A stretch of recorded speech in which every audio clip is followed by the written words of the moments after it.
Okay guys, here we go. I've already loosened things up, so I'm not wasting your time running for tools. So this cover just lifts right off here. We'll go straight down with that.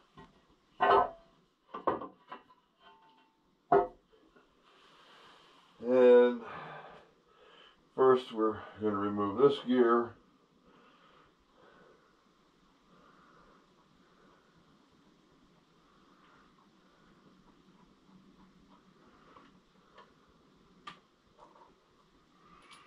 Keep that washer right here.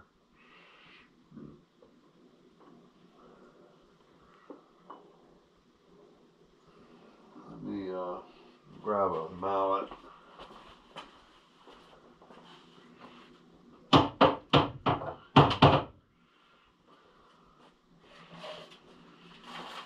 little dead blow.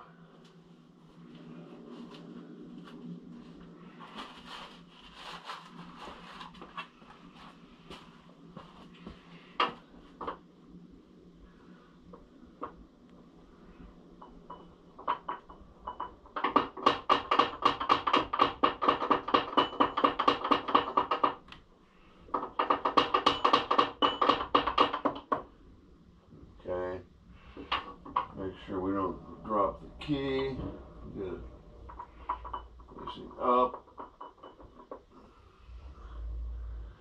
And that is got 2 keys in it. It's a 72-inch, it's a 72 tooth gear with 2 keys.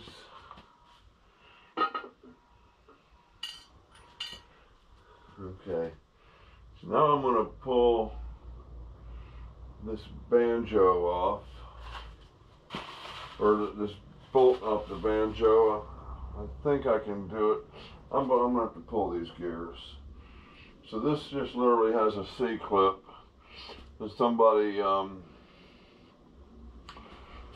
just took a washer.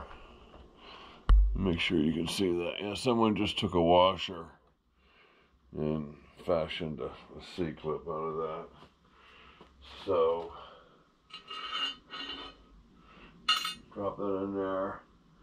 And this is that extra gear that is used for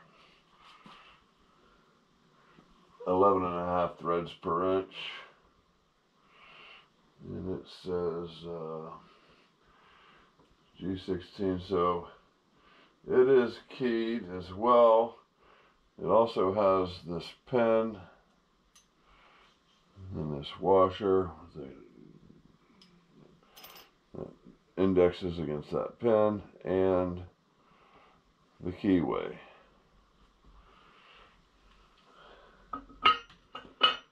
And it's a single keyway. This is the next gear in the stack.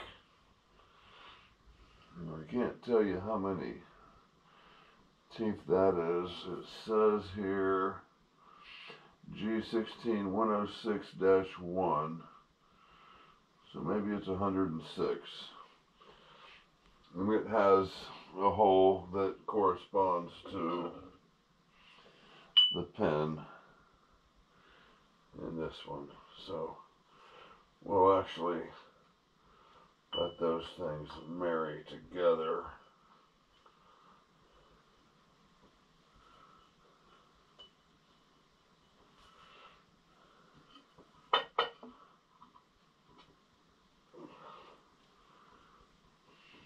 So now we got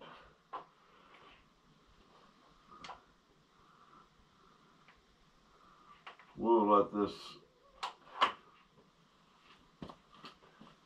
there's a collar here that is keyed, and we're just, that's for adjusting the gear in and out, and this is to adjust it up and down. So let's go ahead and remove this one.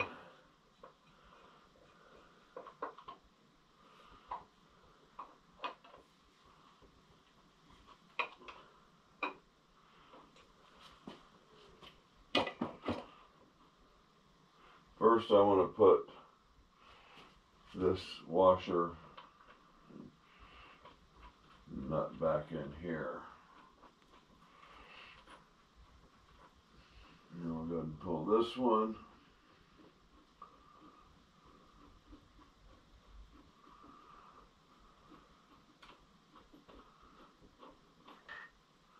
We'll place that up here. And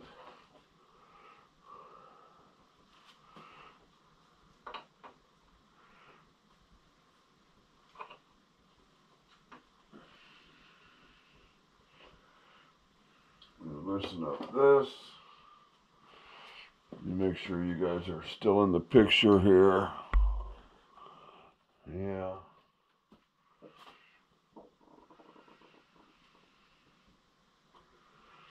I can't remember if that is a spline on there or not, so I'm going to pull this one off.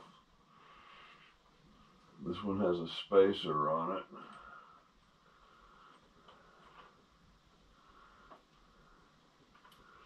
And that spacer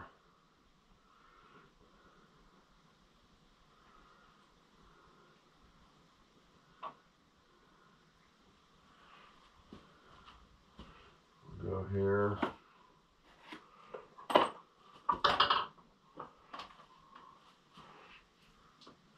I just can't remember if this is splined or not.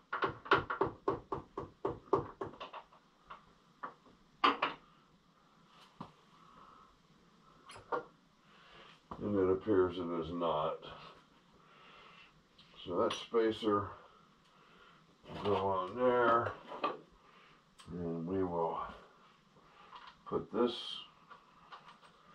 back here.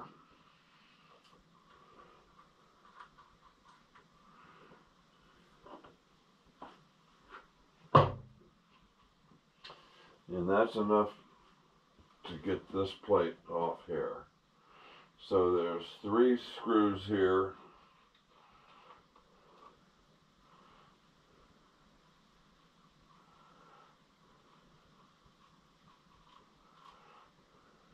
Now, let's go back to this here.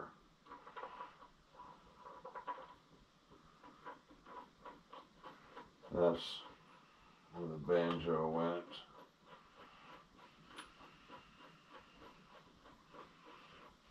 And then I have a 3rd screw down here coming out.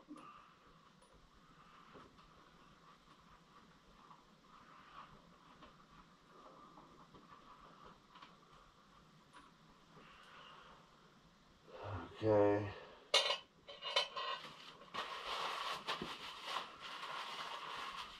And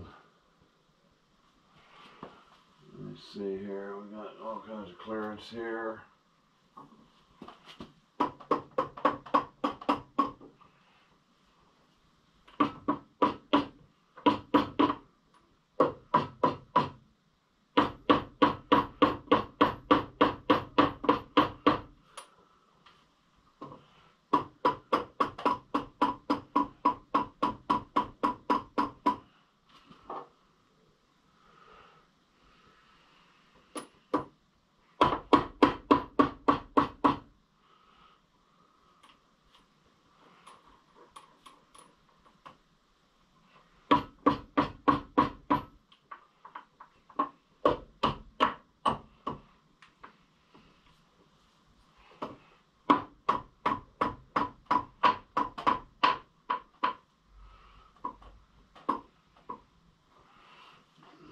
This out of here, over there.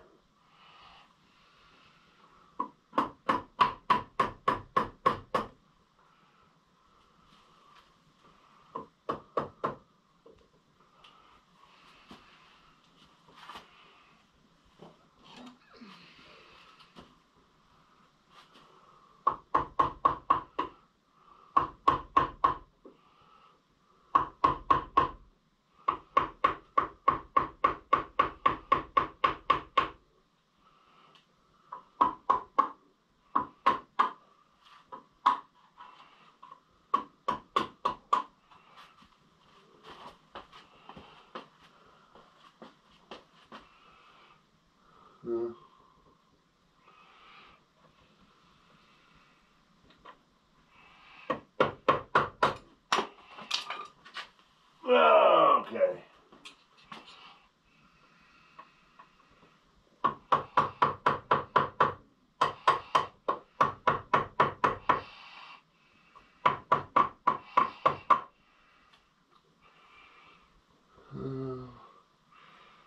It would help if I took all the screws out. I thought there was only 3. That's what I get for thinking again.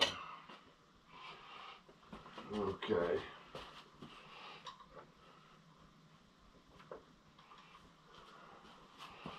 Let's count the screws again. 1, 2, 3. There we go.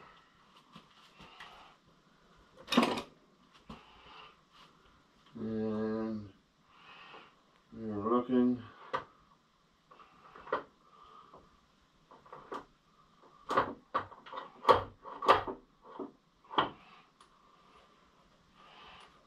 Take this off. So we need to have it off of there.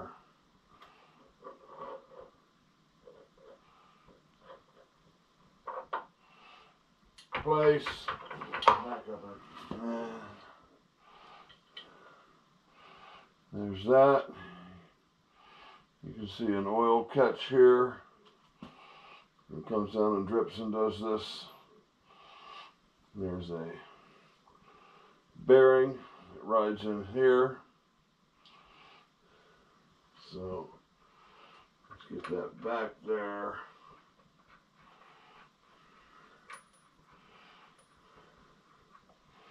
And get this set to the side.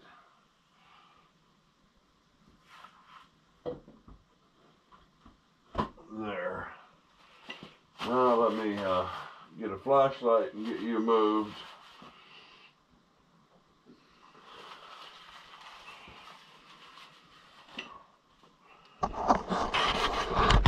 Okay, so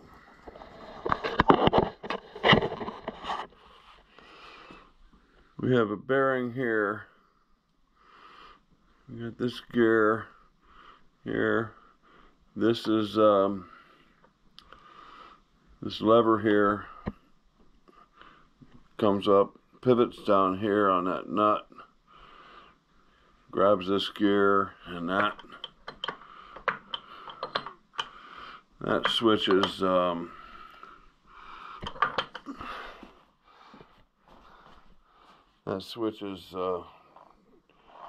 these 3 columns here. And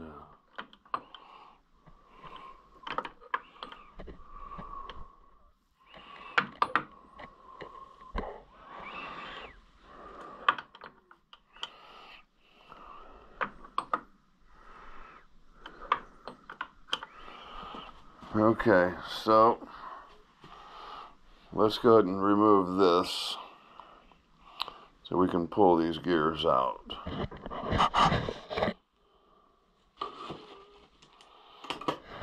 Back up here.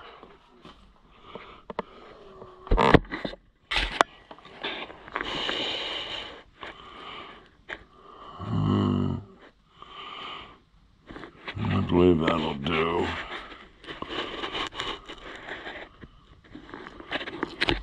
Okay. So I already got this thing finger tight.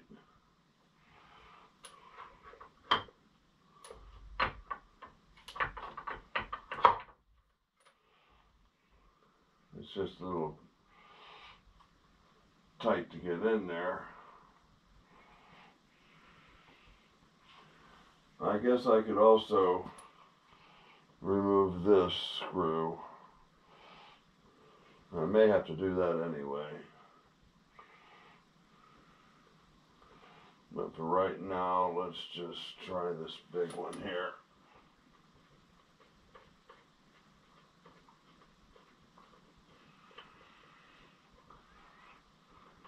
Okay, come on.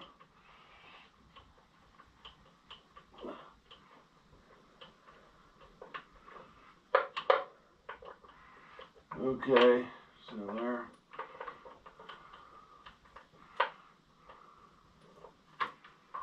That is loose. And so that was in there like this. And oh.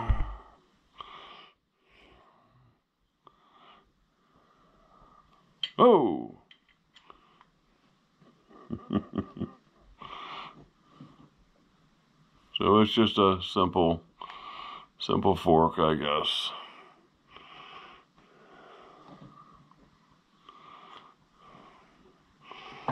Okay, so this is not going to be a problem. We'll just let that stay there. Now these gears can come out, and I believe this one will come straight out.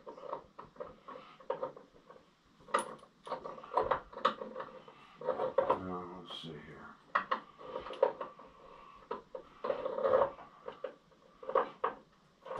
I don't think it's really supposed to come out in this order, but this is the way I remember doing it before. So that's that bottom gear. Now,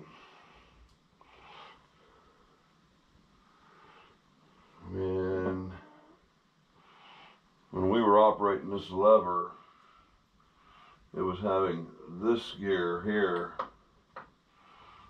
was traveling on this gear here was traveling on these splines, on this gear here. So let's see, that says G1672 14, and that'll go down here on the floor. And I don't. So here's I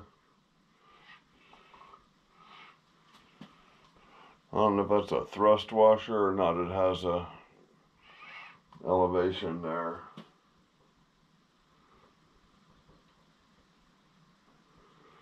I don't remember this being real difficult coming off.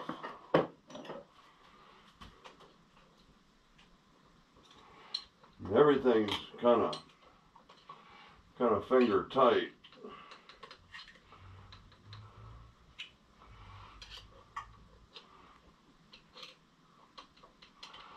When everything's cleaned, it all just kind of snaps together. It doesn't take any force.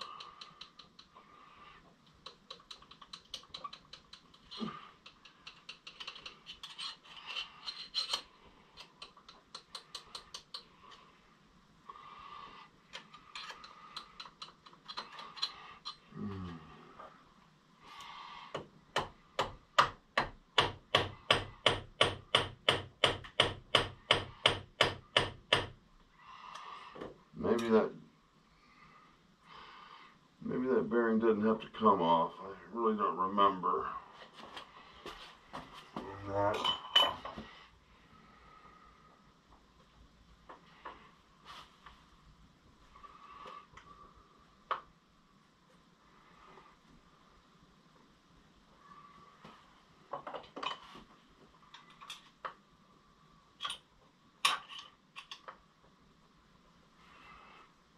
Yeah, I think that bearing has it captured on there.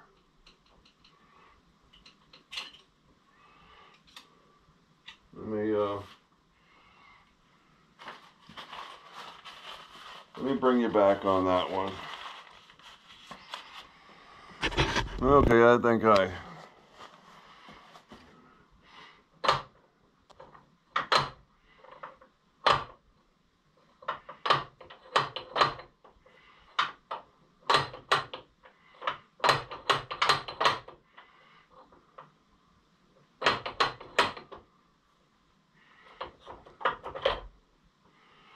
I know that one was in the reassembly, that one is a bitch to get lined up. Because there's a gear in here.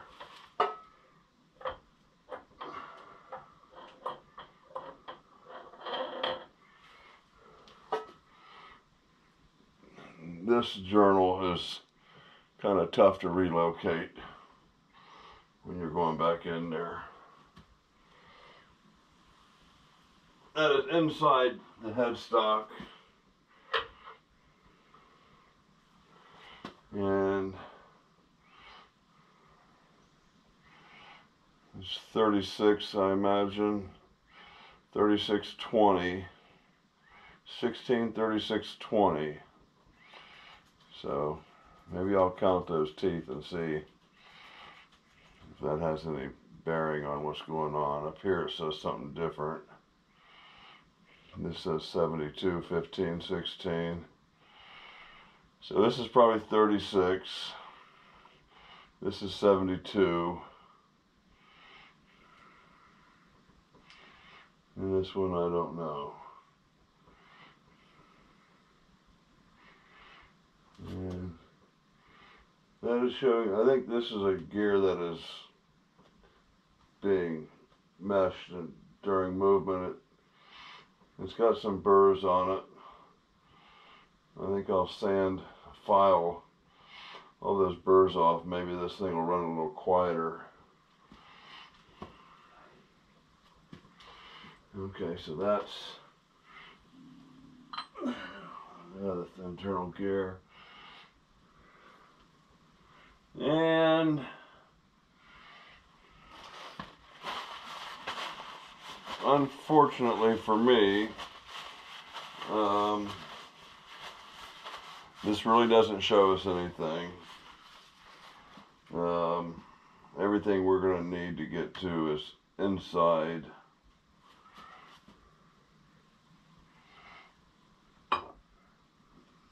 Inside the headstock. So let's go ahead and remove this top cover and see if that'll shed any light on things. Well, let's finish up in here first.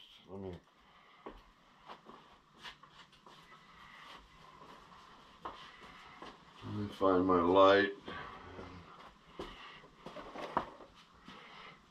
This is kind of anticlimactic, I think.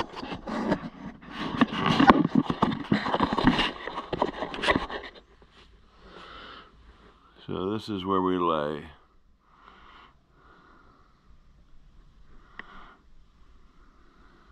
Let me see if I can do this at the same time. So here's that reverse dog that I put in there, and it's still in good condition.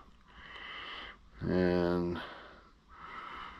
let's see if we can find the striker plate for that.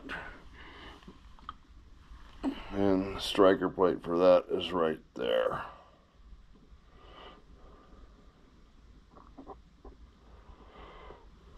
Okay.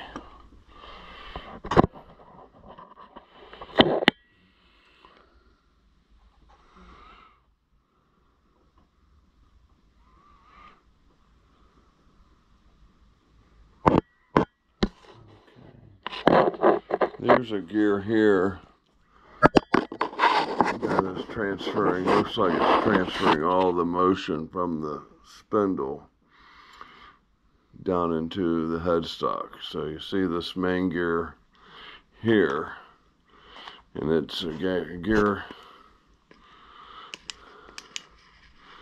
down there, which is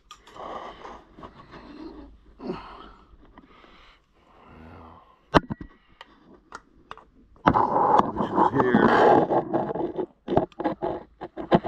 which is heading here. Now this, I think, will come out.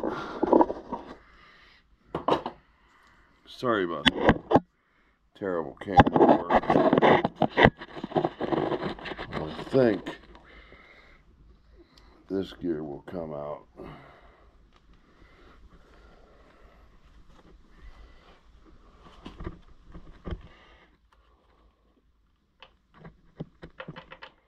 No, maybe not. Okay, let's get the top opened up. Let me turn the chuck here and show you this move. Well, no, you can see that.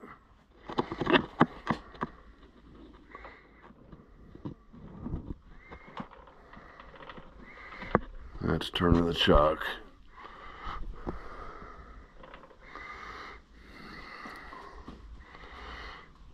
So that I don't believe that's the only driving force for the chuck.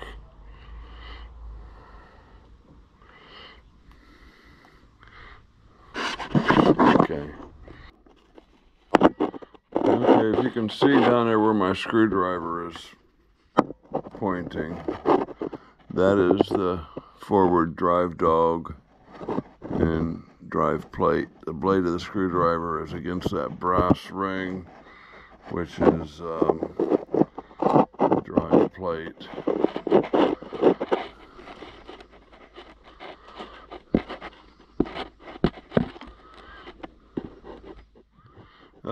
But that all seems to be intact.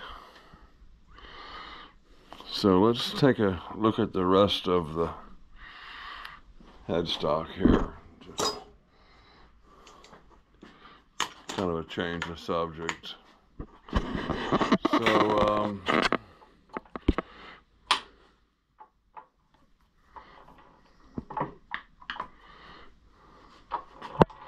So this is the back gear.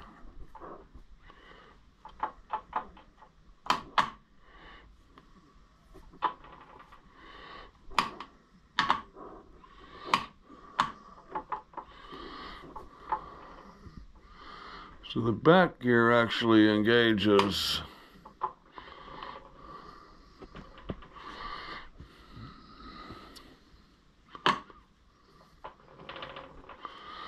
what exactly?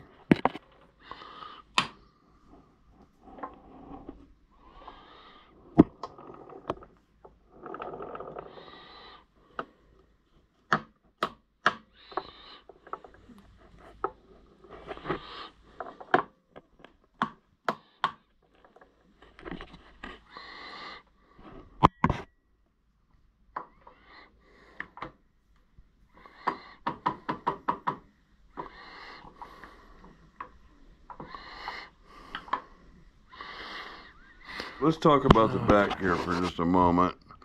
We have basically three train shafts, 3 gear trains. So there's this one here on top, obviously. And there's the one you see right there under it. And then if we follow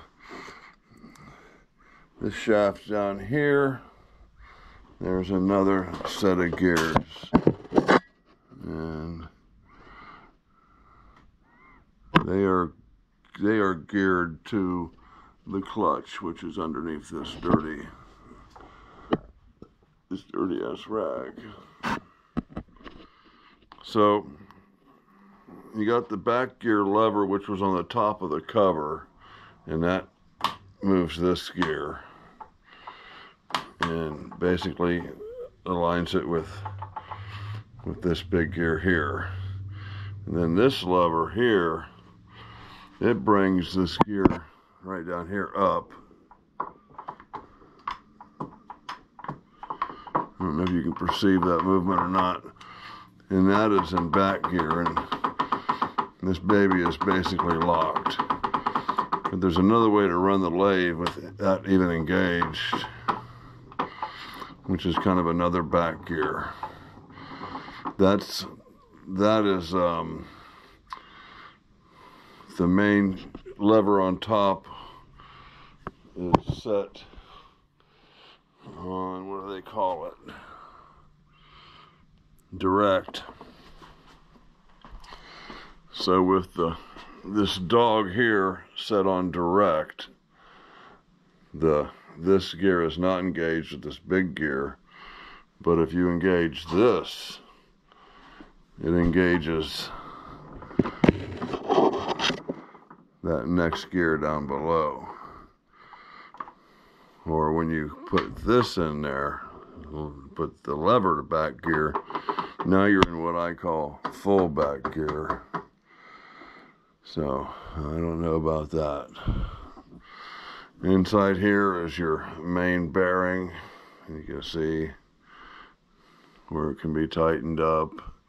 This was one of the original oiling spots for the front main bearing and the rear main bearing.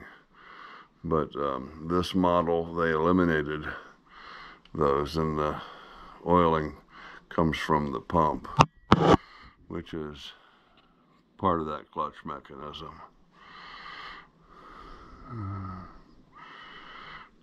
There's some levers for gear switching here.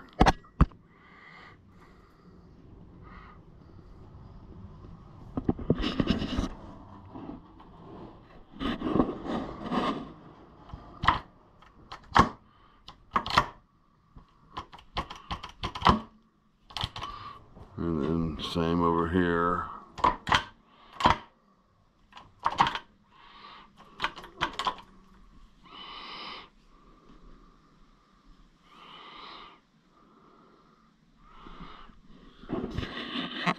So I don't pretend to understand all that. All I know is I can take it out of back gear here, and then here, and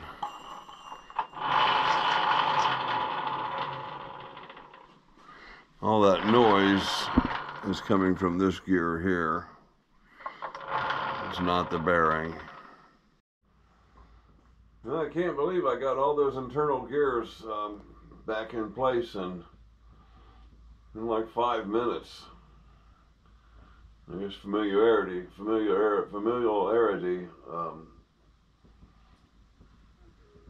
is the cousin to efficiency.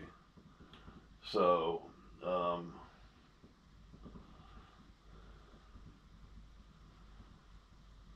I believe the headstock's going to have to come off. I can test a theory that I think I could use the machine if how would it work? If shifting out of forward to neutral, I would have to go to reverse first and then back to neutral. But the little brass plates which connect with the dogs on the gears, those pegs sticking out of the gears,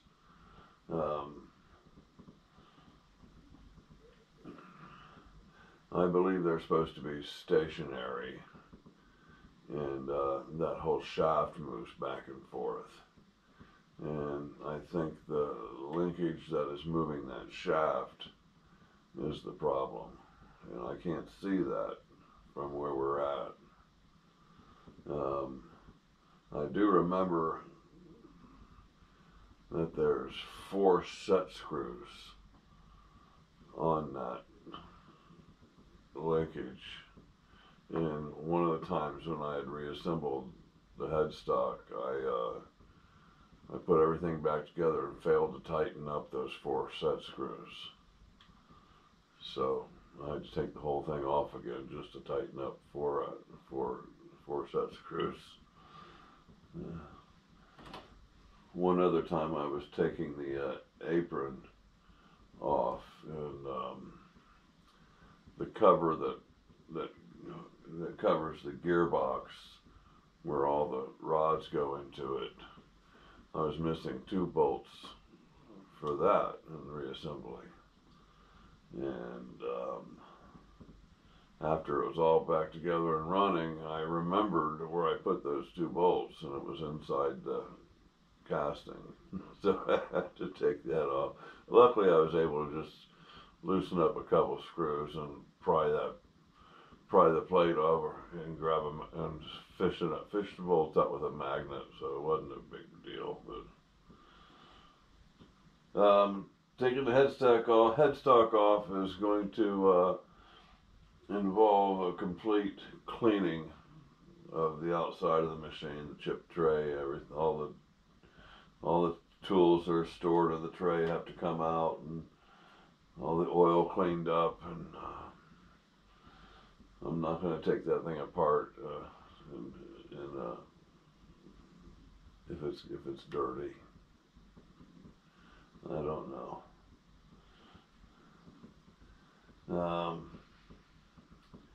I guess that's it for we'll call it the external examination of the Model B Pratt and Whitney.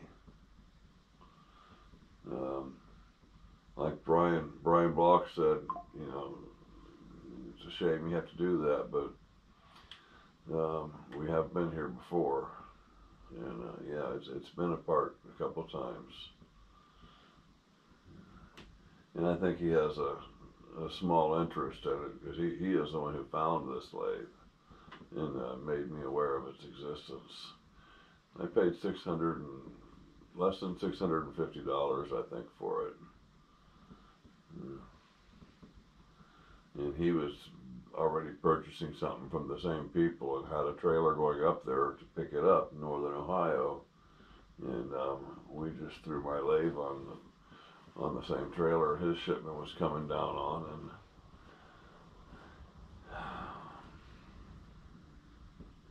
and it worked out. Okay, guys, it's going to be YouTube and America's Foremost Student Machinist. Come on back and we'll take this thing apart. Good days to you.